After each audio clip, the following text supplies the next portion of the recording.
We now turn our attention to Director's animation features. Animation is the appearance of an image changing over time, and Director has some very powerful tools for creating animations, including fading sprites in and out, the appearance of sprites moving on the stage, rotating sprites, changing their colors, fading them in and out as I'm doing here, and much, much more. The most common types of animation in Director involve moving a sprite on the stage from one location to the other. This is referred to as tweening animation. Another very typical type of Director animation is using a series of related cast members in a sequential manner. They're in sequential frames, like this animation here. This is referred to as frame-by-frame animation. Tween animations are probably the most common and the type of animation technique that you'll want to master with Director.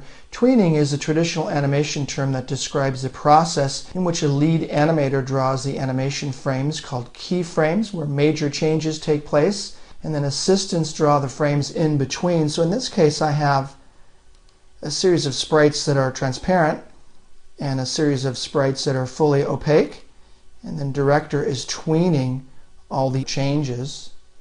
In contrast, frame-by-frame animation involves manually creating every frame in an animation, whether that involves switching cast members for a sprite or manually changing the settings for sprites on a stage. In this case, I just have a series of these buttons representing different red wines appearing one after the other on the stage. I had to do that manually, set that up.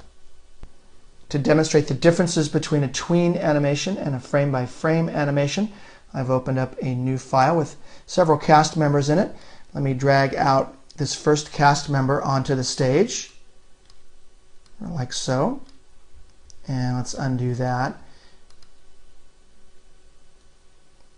And now let's take my skew and rotate tool and rotate this cast member here,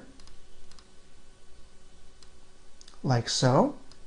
And now let's add another keyframe out here, insert keyframe out at frame 30, and let's rotate this back like so. And notice that Director sets up the tween animation for me automatically, creating all the in-between rotational states of that rectangle.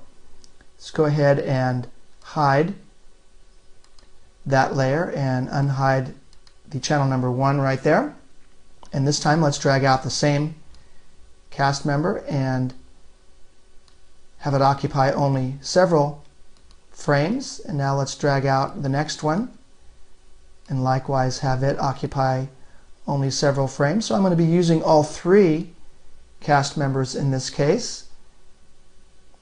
And now you can see that this is animating. I'm using much more memory space here since I'm using 3 cast members, so it's also a little bit jumpy, but you do have an animation there. To make that smoother, I would need to create more cast members of different rotational angles here, but you get the idea. There are 2 animations that look similar, but they're actually created much differently. You'd probably use this second method, this frame-by-frame method, if you had, for example, a figure walking across the stage where each figure needed to have its legs and arm positions in a different location. So in this case, it's probably better to do a tween animation, and most animations in your Director projects will be tween animations. So let me now move on to the next movie. Go over in more detail this method of using the tweening capabilities of Director to create your animations.